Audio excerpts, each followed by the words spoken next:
Good evening all of you.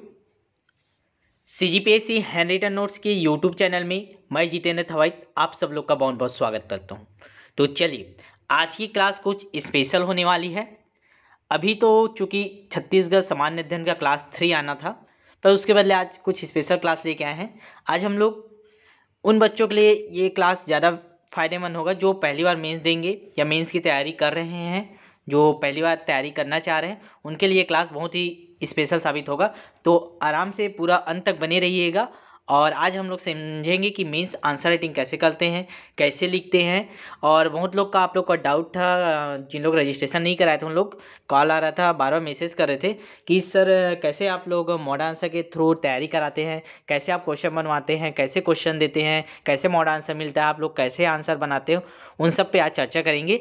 तो उसी के ध्यान में रखते हुए आज हम लोग उठाए हैं पेपर 3 पार्ट 3 छत्तीसगढ़ का इतिहास। ठीक है, पेपर 3 का ये हिस्सा है छत्तीसगढ़ का इतिहास, जो कितने नंबर का आता है, 75 नंबर का आता है आपका। ठीक है, तो इसके थ्रू आज हम लोग समझेंगे कि हम लोग कैसे तैयारी कराते हैं। ठीक है, तो चलिएगा एक बार शेयर कर दीजिए चैनल का लिंक को, फिर आगे क्लास को स्टार्ट करते हैं। चलेगा, तो क्लास आगे बढ़ाते हैं। तो सबसे पहले हम लोग समझते हैं ये किसका है। आप लोग ये ध्यान देंगे, पेपर 3 का है, पेपर 3 पार्ट 3। ठीक है, उसमें लिखा हुआ है छत्तीसगढ़ का इतिहास, 75 नंबर का क्वेश्चन आता है। ठीक है, तो इस पर डिस्कस करेंगे और समझेंगे कि हम लोग इसी फॉर्मेट में सारे सब्जेक्ट के कैसे आप लोग को तैयारी करते हैं। चलिए पहले हम लोग देख लेते हैं सिलेबस क्या दिया हुआ है।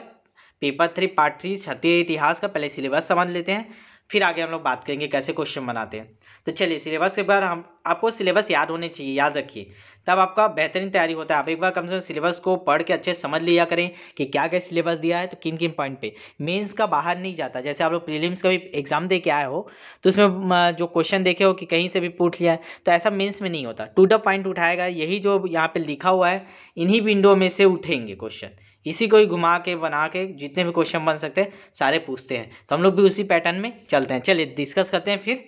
तो पहला इसका सिलेबस देख लेते हैं क्या क्या दिया है। प्रागैतिहासिक काल दिया है, प्री हिस्टोरिक एज, छत्तीसगढ़ का इतिहास अब कहाँ से कहाँ तक है, तो वैदिक युग से गुप्त काल तक।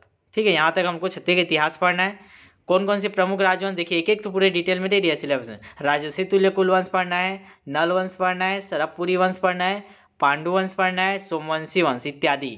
ठीक है, फिर आगे उसका कलचुरी एवं उनका प्रशासन। ठीक है, पूरा कलचुरी का पढ़ेंगे, फिर उनका प्रशासन पढ़ेंगे, फिर मराठों के अधीन छत्तीसगढ़ पढ़ेंगे। फिर क्या मराठों पर कौन आए थे, ब्रिटिश आए थे, तो ब्रिटिश संरक्षण में छत्तीसगढ़ देखेंगे। फिर आगे सिलेबस में क्या है, छत्तीसगढ़ की पूर्व रियासतें दिया हुआ है और जमींदारियाँ। ठीक है, इन पे बात करेंगे। फिर अगला है हमारा सिलेबस, सामंती राज दिया है, जो जो सामंत यहाँ राज किए थे उनके बारे में पढ़ेंगे। फिर 1857 की क्रांति, देखिए बहुत इंपॉर्टेंट है, छत्तीसगढ़ के संदर्भ में इसको पढ़ना पड़ेगा। 1857 की क्रांति के दौरान छत्तीसगढ़ में क्या क्या हुआ, इस पर फोकस करना है हमको। ठीक है, तो अभी आपको बताऊंगा कि कैसे क्वेश्चन हम लोग बनाते हैं। आप लोग भी अपने खुद से भी बना के पढ़ सकते हो, अगर आपके में क्षमता है आप खुद से बना सकते हो। अगर समय की कीमत बचाना है, थोड़ा समय कम करना है, तो हमारी हेल्प लेते हैं। ठीक है, छत्तीसगढ़ में स्वतंत्रता आंदोलन। ठीक है, तो इसको मैं सबसे ज़्यादा क्वेश्चन यहीं से बनता है, छत्तीसगढ़ स्वतंत्रता आंदोलन। फिर अगला हमारा सिलेबस में लिखा हुआ है श्रमिक कृषक जनजाति आंदोलन। ठीक है, इन पे बात करना है। फिर लास्ट में छत्तीसगढ़ राज्य निर्माण, जो हम लोग ये कर रहे थे, जो अभी हम लोग का पहला और दूसरा क्लास हुआ है, इस पे फोकस था। इसी देखिए डायरेक्ट मेंस में भी दिया है ना सिलेबस, छत्तीसगढ़ राज्य का निर्माण। अब इसके अंदर अगर पूछ देता हो कैसे पृष्ठभूमि क्या थी, क्यों छत्तीसगढ़ निर्माण किया, क्या क्या कारण है छत्तीसगढ़ निर्माण को पृथक रूप से मांग किए जाने के पीछे क्या क्या कारण थे, स्पष्ट कीजिए, ऐसे क्वेश्चन बनते हैं। तो उन्हीं सारे क्वेश्चन को हम लोग कराते हैं और उसका परफेक्ट आंसर आपको बना के देते हैं। ठीक है, उसमें जो भी आपको और सुधार करना हो उनको सुधार करके आप नोट्स बनाते जाइएगा। तो चलिए अब आगे बढ़ते हैं। तो आज हम लोग उठाएंगे पहला टॉपिक को।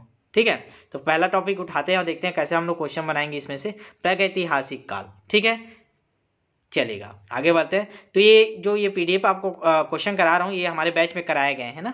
ये मेंस आंसर टीम बैच जो हमारा बैच था अभी 21-22 वाला चल रहा था, उसी में कराए हैं। तो आगे आप जिनको रजिस्ट्रेशन करवाना है उनको भी कराएंगे ये सारी चीज़ें, हाँ, हर सब्जेक्ट के। तो यहाँ देखिए चलिएगा, तो हम लोग क्वेश्चन कैसे करते हैं, हम लोग उठाते हैं एक एक पॉइंट को और उससे जितने भी क्वेश्चन बन सकते हैं उतना सारे बना देते हैं, ताकि एग्जाम में आए तो आप उससे रिलेटेड कुछ भी आए तो आप ये पढ़े रहेंगे तो आप डायरेक्ट वहाँ पे लिख पाएंगे और आपके पास समय बचेगा। ठीक है, समय की बहुत कीमत रहता है मेंस में, देखे होंगे जिन लोग मेंस दिए उनको तो पता ही होगा। ठीक है, तो बिना अगर आप कितना भी थ्योरी पढ़ के जाएँ थ्योरी पढ़ के जाएंगे, क्वेश्चन फॉर्म में नहीं लिखे रहेंगे तो वहाँ सोचना पड़ जाता है कि क्या लिखूँ, और जहाँ क्या लिखूँ करके सोचने बैठे तहाँ आपका क्वेश्चन छूटेगा। ठीक है, लेकिन अगर वो क्वेश्चन जो आया है उसको लिख लिए रहोगे या उससे रिलेटेड भी लिखे रहोगे तो आप लोग के लिए आसानी हो जाती है। तो चलिए देखते हैं हम लोग कैसे आपको मॉडल आंसर देते हैं, कैसे क्वेश्चन बनाते हैं, इस पर डिस्कस करते हैं। आप लोग ज़्यादा से ज़्यादा आज का वीडियो शेयर कर दीजिएगा।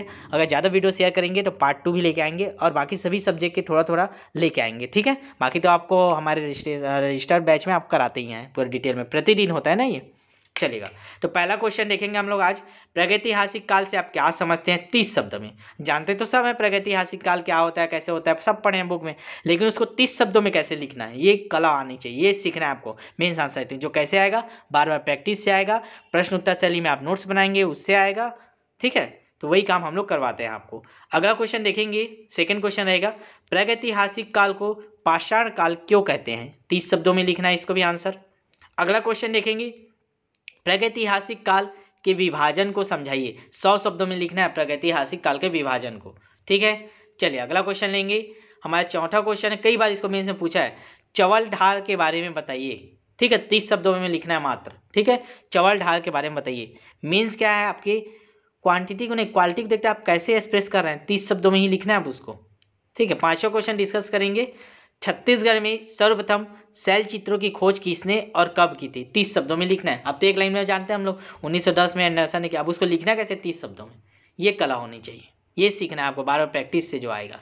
अगला क्वेश्चन डिस्कस करेंगे, क्वेश्चन नंबर 6, सिंघनपुर की गुफा चित्र के विषय वस्तु की जानकारी देना है, मात्र 30 शब्दों में।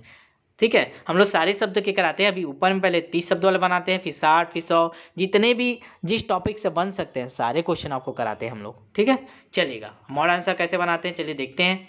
तो एक एक करके क्वेश्चन को डिस्कस करेंगे। एक बार लाइक कर दीजिए सभी लोग चैनल को, और सभी जो सब्सक्राइब नहीं किया वो सब्सक्राइब कर लीजिएगा। ठीक है, ताकि जैसे ही वीडियो आपको मिले आपको नोटिफिकेशन आधा घंटा पहले ही मिल जाए। चलिएगा, देखते हैं पहला क्वेश्चन, प्रागैतिहासिक काल से आप क्या समझते हैं। 30 वर्ड में लिखना है इसको। ठीक है, तो कैसे लिखेंगे 30 वर्ड में, क्या रणनीति होनी चाहिए लिखने का। प्रागैतिहासिक काल, हेडिंग डालेंगे, हेडिंग बढ़िया मस्ट है हेडिंग डालना। प्रागैतिहासिक काल, प्रागैतिहासिक काल मानव सभ्यता का प्रारंभिक चरण था जिसके अध्ययन के लिए लिखित साक्ष्य का अभाव है। इस काल के संबंध में जानकारी का प्रमुख स्रोत पुरातात्विक अवशेष है। ठीक है, बस इतना ही लिखना है, जैसे विभिन्न शैलचित्र, शिल्पलेख, गुफालेख। ठीक है, ये मिले हमारे प्रागैतिहासिक काल, बस इतना लिखना है। 30 शब्दों में पूछे तो प्रागैतिहासिक काल किसको बोलते हैं, तो इसमें सारी चीज़ें आगे किसको बोलते हैं, जानकारी का अभाव होता है, पुरातात्विक अवशेष ही है उनके स्रोत। ठीक, तो ये हो गया हमारा पहला क्वेश्चन प्रागैतिहासिक काल। आप चाहे तो इसको नोट कर लीजिए, नोट बना लीजिए, या फिर आपको मिल जाएगा, बैच ज्वाइन करेंगे वहाँ तो कराते हैं आपको एक एक क्वेश्चन। अगला क्वेश्चन लेते हैं, हमारा आज का दूसरा क्वेश्चन, प्रागैतिहासिक काल को पाषाण काल क्यों कहते हैं। इसको भी 30 वर्ड में लिखना है केवल। चलिएगा, देखते हैं। मनुष्य जीव जंतुओं की तरह जंगलों, नदियों और पर्वतों के तट पर निवास करता था और अपनी आजीविका चलाने के लिए कंदमूल खोदने और शिकार करने के लिए पत्थरों को नुकीले बनाकर औजारों के रूप में प्रयोग करता था। इस कारण प्रागैतिहासिक काल को पाषाण काल के नाम से जानते हैं। बस इतना लिखना है 30 शब्दों में आपको। ठीक है, इधर उधर की बातें नहीं लिखना रहता है, समझा के नहीं लिखना रहता है, टू द पॉइंट इसमें लिखना रहता है, डिटेल एक्सप्रेस करके नहीं लिखना रहता है। ठीक है, कम शब्दों में ज़्यादा से ज़्यादा आपका आंसर बयां कर पाए ऐसा आंसर आपको लिखना रहता है। ठीक है, तो ये होगा हमारा दूसरा क्वेश्चन, स्क्रीनशॉट ले लीजिएगा जिनको लेना होगा तो। ठीक है, चलिएगा अगला देखते हैं।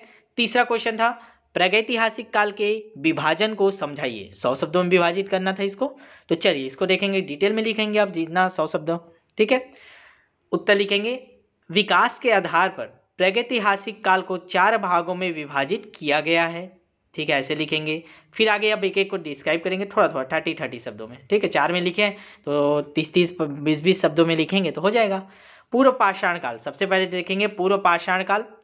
इस काल के साक्ष्य सिंघनपुर गुफा, रायगढ़ से प्राप्त हुए हैं। तो पूर्व पाषाण काल के अवशेष कहाँ से प्राप्त हुए हैं, सिंघनपुर गुफा रायगढ़ से प्राप्त हुए हैं, उसको लिखेंगे। फिर आगे, जिसकी खोज रॉबर्टसन द्वारा 1910 में की गई थी, यह सबसे प्राचीन गुफा है, पाषाणकालीन शैलचित्रों के लिए प्रसिद्ध है। तो याद रखेंगे पाषाणकालीन शैलचित्र कौन प्रसिद्ध है, तो आपका पूर्व पाषाण काल। ठीक है, सिंघनपुर गुफा। आगे लिखेंगे जिसमें लाल रंग सीढ़ीनुमा आकृति में शिकार करते हुए मानव चित्र दर्शाया गया है। तो ये हमारा पहला टाइप हुआ। इतना इतना लिखना है थोड़ा थोड़ा, ठीक है। देख लीजिए, स्क्रीनशॉट लेना होगा पूर्व पाषाण काल। चलेगा, आगे देखते हैं। हमारा दूसरा प्रकार है, इसका दूसरा हेडिंग डालेंगे मध्य पाषाण काल। इस काल के साक्ष्य कबड़ा पहाड़। देखिए पहला क्या लिखे थे पूरा पाषाण काल के, तो सिंगनपुर को लिखे थे, इसमें कबड़ा पहाड़ है, ठीक है। इस काल के साक्ष्य कबड़ा पहाड़ रायगढ़ से प्राप्त हुए हैं, जो सिंघनपुर गुफा के बाद प्राचीन गुफा हैं। इस गुफा में सर्वाधिक शैल चित्र विद्यमान है, जिसमें सर्वाधिक जानकारी भी मिलता है, जिससे सर्वाधिक जानकारी भी मिलते हैं। इसे पंक्तिबद्ध मानव समूह को दर्शाया गया है। तो ये हो गया हमारा लगभग 20 शब्दों में मध्य पाषाण काल। अब तीसरा टाइप्स देखेंगे। तीसरा हमारा उत्तर पाषाण काल। तो क्या लिखेंगे इसमें, इस काल के साक्ष्य धनपुर, गोरेला पे न मार भाई, ऐसे मत लिखिएगा ना, जीपे हम यहाँ पे लिख दिए हैं, ठीक है, उसको हिंदी में ही लिखिएगा। महानदी घाटी रायगढ़, बोतलदा गुफा रायगढ़ से प्राप्त हुए हैं, जिसमें बोतलदा गुफा सबसे लंबी गुफा है। बस इतना लिखना है उत्तर पाषाण काल में। फिर हमारा अगला चौथा टाइप्स था नवपाषाण काल। इस काल के साक्ष्य अर्जुनी दुर्ग, टेरम रायगढ़, चिटवा डोंगरी, अब ये राजधाम है, बालोद भी लिख सकते हो, ठीक है, बालोद आ जाता है नया में, से प्राप्त हुए हैं। इनमें मिले शैल चित्र ड्रैगन आकृति के अर्थात चीनी सभ्यता का प्रभाव दिखता है। इसमें ड्रैगन आकृति चित्र मिले हैं, तो इससे ये प्रतीक होता है कि हाँ चीनी सभ्यता का प्रभाव है।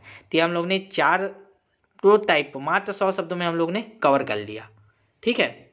क्वेश्चन हमारा प्रागैतिहासिक काल के विभाजन को समझाइए।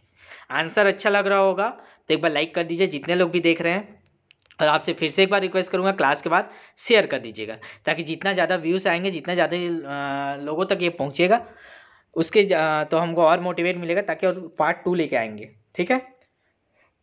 चलिए आगे बढ़ते हैं, अगला क्वेश्चन देखेंगे। हमारा चौथा क्वेश्चन था चवलधार के बारे में बताइए। 30 शब्दों में लिखना था केवल, कई बार ये मेंस में पूछा गया है ना, तो हम लोग पुराने क्वेश्चन को भी पूरा कवर करेंगे ना। आप लोग देखे हुए, आप लोग के लगभग हम लोग का जो बेच है मेंस आंसर राइटिंग प्रैक्टिस में, उसमें आप लोग के लगभग हम लोग 12 साल के, ठीक है, 2012 से 12 साल बोलते, 2012 से अभी तक के जितने भी क्वेश्चन आए हैं, सारे क्वेश्चन को भी आपको कराएंगे पूरा टू द पॉइंट आंसर के साथ, तो सारे कवर होते हैं। जितने नए पुराने टॉपिक को देखो, अभी एक ही टॉपिक उठाए हैं प्रागैतिहासिक काल, उससे जितने बने उतना करा रहे हैं, फिर अगला टॉपिक उठाएंगे सिलेबस के अनुसार, ऐसे कराते हैं हम लोग, ठीक है। चलिए लास्ट में बताएंगे कैसे रजिस्ट्रेशन करवाना है जो नए होंगे। चलिए आगे देखेंगे, चंवर ढाल के बारे में बताइए। तो क्या होगा, इसका आंसर क्या होगा, चलिए लिखेंगे चंवर ढाल रायगढ़ के सिंघनपुर के समीप स्थित एक स्थल है, जहां के पहाड़ियों के जलाश्रयों में रेलवे इंजीनियर अमर सिंह दत्त ने 1910 में अनेक गुफा चित्रों की खोज की। चित्रों में लाल रंग से पशुओं सरीसृपों की आकृति उकेरे गए हैं। खड़ी तथा आड़ी रेखा खींचकर मानव आकृतियां बनाई गई हैं। मनोरंजन घोष के द्वारा यहाँ से 5 हस्त चलित हथियार प्राप्त हुए हैं। इतना लिख दिए, पर्याप्त है आपका चंवर ढाल के बारे में 30 शब्दों में। 60 शब्द में आए तो भी इतने ही लिख सकते हो, 60 शब्द में भी ये कवर हो जाएगा। अब एकदम वहाँ गिनते नहीं कितना शब्द है कि सर ये तो 40 शब्द हो गया, 30 लिखना है, वहाँ जगह के हिसाब में लिखते हैं। 3 आपको मिलेगा 30 शब्दों के लिए 4 लाइन, तो 4 लाइन में लिखेंगे। 60 शब्दों के लिए मिलेगा आपको 6 से 6 लाइन, तो 6 लाइन में लिखेंगे। ऐसा रहता है, शब्द नहीं गिनते, लाइन गिनते वहाँ पे, ठीक है। अगला क्वेश्चन देखते हैं, प्रश्न नंबर 5। देखिए आप लोग का लाइव स्ट्रीम चल रही है, तो लाइव चैट है आपकी सुविधा। जो भी आपको डाउट है मेंस आंसर समझिए कुछ भी, तो आप लिखिए नीचे देखिए, ऑन कर लीजिए लाइव चैट को। वहाँ जो भी आपकी क्यूरी है, जो भी आपको पूछना है, अभी भी डायरेक्ट आप लिख सकते हो। हम आपसे जुड़े हुए हैं, आपके कमेंट पढ़ रहे हैं वहाँ पे, ठीक है। आप लोग उसका यूज़ नहीं करते हो। चलिए देखते हैं अगला 5वां क्वेश्चन हमारा, छत्तीसगढ़ में सर्वप्रथम शैल चित्रों की खोज किसने की और कब की। 30 वर्ड में लिखना था मात्र, तो बस जितना फैक्ट है उसी को डालेंगे, ज़्यादा एक्स्ट्रा नहीं लिखेंगे। छत्तीसगढ़ में शैल चित्रों की खोज सर्वप्रथम 1910 में अंग्रेज इतिहासकार रॉबर्ट एंडरसन ने किया था। बस इतना ही लिखना है, ठीक है। और कुछ एक्स्ट्रा 1-2 लाइन और मिल जाता है तो इसमें ऐड करना है, बस यही आपको करना है। हम लोग जितना आंसर देंगे उसको देखना है आपको और 1-2 लाइन और अच्छा मिलता है तो उसको रिप्लेस भी कर सकते हो, और उसको इंक्लूड करके लास्ट फाइनल आपको नोट्स बनाना है। अगर यकीन मानिए, अगर आपने सारे सब्जेक्ट के नोट्स बना लिए ऐसी क्वेश्चन आंसर फॉर्म में, लगभग 60 से 70% तैयारी आपका ऐसी हो जाएगी। फिर 30% क्या तैयारी करना है, केवल कि इसको लिखना है और बार बार उसको प्रैक्टिस करना है। जैसे आपका एक सब्जेक्ट में अभी छत्तीसगढ़ इतिहास का हम लोगों ने लगभग कितना क्वेश्चन किए हैं, तो लगभग हम लोग ने 400-500 क्वेश्चन करते हैं हम लोग, ठीक है, लगभग 400 से 500 क्वेश्चन हम लोग करते हैं। तो जैसे आपका 500 क्वेश्चन हो गया, तो आप उठाइए 1 से लेकर 50 तक पढ़ लीजिए एक बार, घर में किसी को बोलिए ये 50 क्वेश्चन में से मेरे को 10 क्वेश्चन दे दीजिए, मैं लिख के प्रैक्टिस करूँगी। बस ऐसी प्रैक्टिस करना है, बिना देखे फिर बाद में उसको। तो सबसे पहला स्टेप है, आप नोट्स बनाइए, क्वेश्चन सब फॉर्म में पूरे सिलेबस को तोड़ मरोड़ दीजिए जितना ज़्यादा हो सके, ठीक है। और बाकी हम लोग बैठे ही हमारी टीम आप लोग के लिए क्वेश्चन बनाने के लिए, आंसर देने के लिए, ठीक। चलिए और देखना है आगे, एक दिन का कंप्लीट हुआ।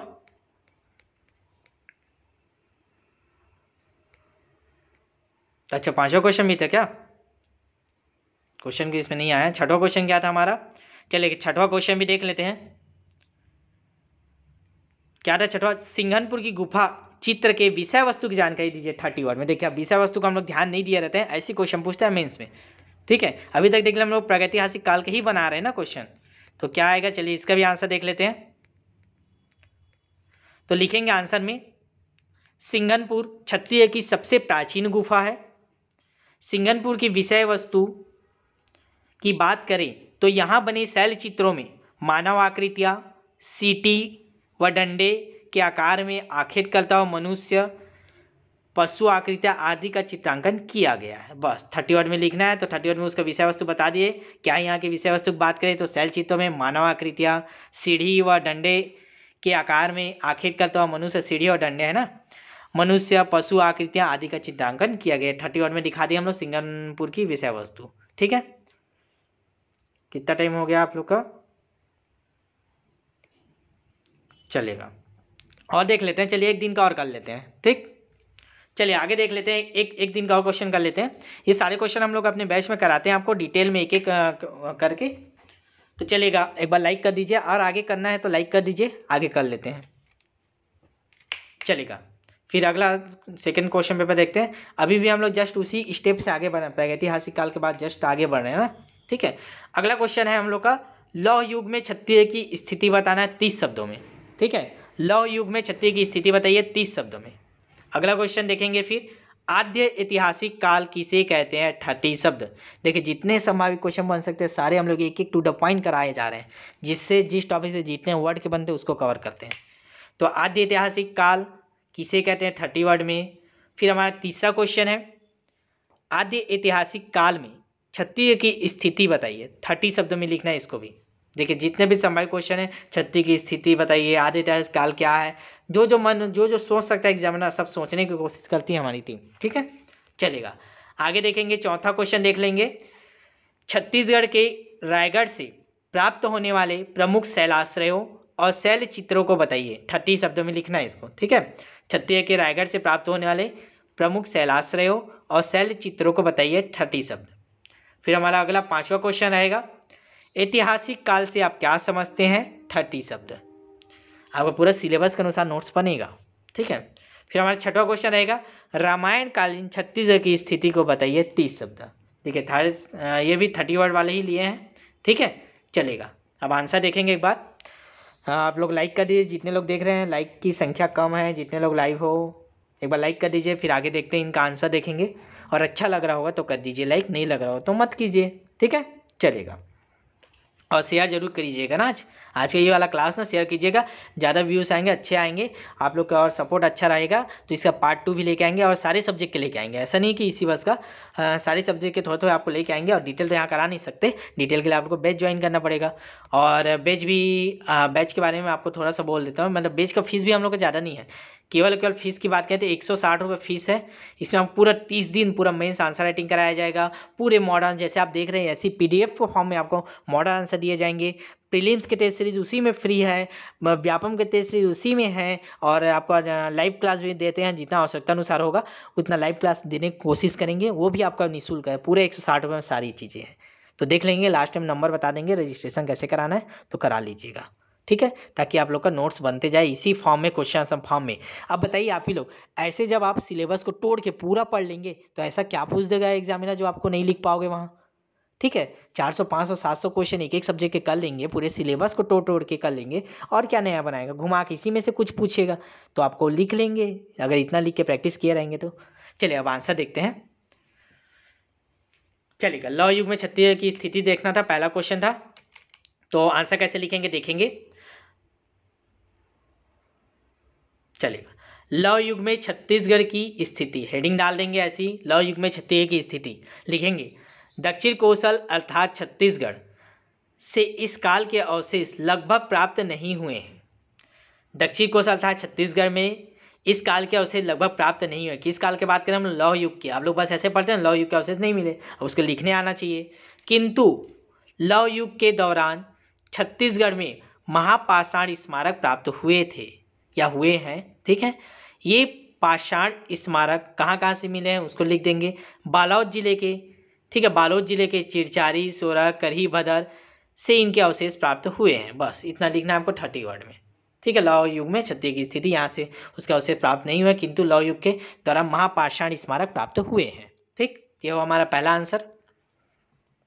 आप लोग ध्यान दिए होंगे, जिन लोग कोचिंग किए हैं, चाहे आप 40,000 दे के, चाहे 50,000 दे के, बड़े बड़े कोचिंग में आप लोग कोचिंग करते हो, लेकिन कहीं भी एक दिन भी आपको मॉड आंसर कैसे लिखना है वो नहीं सिखाया जाता, क्योंकि सिलेक्शन, जबकि सिलेक्शन क्या है, इसी से मिलना है। आपको भी पता होगा, तैयारी कर आप समझ गए होंगे कि सिलेक्शन आपको जब तक मेंस नहीं लिखे होंगे, जब तक मेंस लिखना नहीं आएगा तब तक आपको सिलेक्शन नहीं मिलेगा। पूरा पूरा सिलेक्शन आपके मेंस पे है। अब 40,000 50,000 दे के आप कोचिंग करते हो, कहीं भी ऑनलाइन खरीदते हो, लेकिन वहाँ आपको मेंस आंसर राइटिंग लिखना नहीं सिखाया जाता, ना टेस्ट लिया जाता है।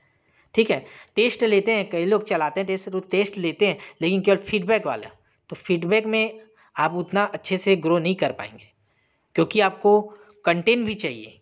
कोई बता देगा आपको ऐसा लिखिए, तो बताने बस से आप सुधार थोड़ी कर लेंगे हर क्वेश्चन में। अगर आपको कंटेंट दे दे तो आप इसमें और तो अच्छा सुधार कर सकते हैं। ठीक है, तो उस सबको ध्यान रखा करें। चलिएगा आगे देखते हैं, अगला क्वेश्चन का आंसर देखते हैं। आदि ऐतिहासिक काल, ठीक है, 30 वर्ड में लिखना था। आद्य ऐतिहासिक काल किसे कहते हैं, तो कैसे लिखेंगे।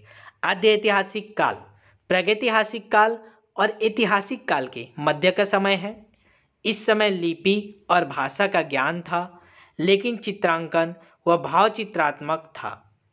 जो हमको लिपि और भाषा का ज्ञान तो था, लेकिन वो जो लिपि और भाषा है वो चित्रांकन वह भाव चित्रात्मक था। उसका भाव चित्रात्मक, ये मेन फोकस क्या है, भाव चित्रात्मक था। उदाहरण के लिए सिंधु घाटी सभ्यता, तो आद्य ऐतिहासिक कालीन सिंधु घाटी सभ्यता है। ठीक है, अब यहाँ छत्तीसगढ़ के बारे में नहीं पूछा था, सिर्फ पूछा था आद्य ऐतिहासिक काल क्या है, मतलब किसे कहते हैं। ठीक है, चलिएगा अगला क्वेश्चन का आंसर देखते हैं। तीसरा क्वेश्चन आपको पहले बता दिए ना, यहाँ पे क्वेश्चन नहीं लिखे हैं। आद्य ऐतिहासिक काल का कालखंड 2300 से 1750 ईसा पूर्व है। इस काल के अंतर्गत सिंधु घाटी सभ्यता, कांस्य युगीन सभ्यता को रखा गया है, जिसका साक्ष्य पश्चिमोत्तर भारत तक ही सीमित था। आप लोग देखे हो ना, उधर पाकिस्तान और आपका पंजाब, गुजरात इधर ही मिला था, तो इसी चीज़ को लिखें। भारत पश्चिमोत्तर भारत तक ही सीमित था। इस प्रकार आद्य ऐतिहासिक काल का साक्ष्य छत्तीसगढ़ में नहीं मिला है। ठीक है, तो हमारा क्वेश्चन का आंसर हो गया तीसरा। चौथे क्वेश्चन के आंसर की तरफ चलते हैं। अगला क्वेश्चन का आंसर, क्वेश्चन आप लोग ऊपर देख लीजिएगा जो क्वेश्चन नहीं देख पाए थे। चलिएगा, छत्तीसगढ़ के रायगढ़ जिले के कबड़ा पहाड़, सिंगनपुर, कर्मागढ़, बसनाझार, ठीक है बसनाझार है वो, बसनाझार, ओंगना, लेखाभाड़ा, बेनीपात, खैरपुर, भंवरखोल, टीपाखोल, सिलोरी डोंगरी, बोटलदा आदि से शैलचित्र और शैलाशय प्राप्त हुए हैं। तो क्वेश्चन था कि छत्तीसगढ़ रायगढ़ में कौन कौन से शैलाशय और शैलचित्र मिले हैं, तो इनको लिखना है 30 वर्ड में, इतना पर्याप्त है। ठीक है, चलिएगा अगला क्वेश्चन की ओर आंसर की ओर जाते हैं। ऐतिहासिक काल किसे कहते हैं, 30 वर्ड में लिखना था, तो इसको देखते हैं क्या लिखेंगे। ऐतिहासिक काल, हेडिंग डालेंगे ऐतिहासिक काल। इस काल के संदर्भ में लिखित सामग्री उपलब्ध है, इसे पढ़ा भी जा सकता है। ऐतिहासिक काल के अंतर्गत वैदिक काल को रखा गया है। भारतीय इतिहास में वैदिक काल 1520 से 600 BC तक है। तो ये बस इतना लिखना है, ऐतिहासिक काल किसे कहते हैं। ठीक है, ऐतिहासिक काल से आप क्या समझते हैं, 30 वर्ड में पर्याप्त है। तो अगला देख लेते हैं, और एक क्वेश्चन का आंसर बचा। ठीक है, चलेगा, क्या क्वेश्चन था ये, क्वेश्चन देख लेते हैं एक बार। रामायण कालीन छत्तीसगढ़ की स्थिति को बताना था। ठीक है, 30 वर्ड में, केवल 30 वर्ड में लिखना था, रामायण का क्षत्रिय की स्थिति। ठीक है, चलेगा, देख लेते हैं इसका भी आंसर। ये रहा, कैसे लिखेंगे?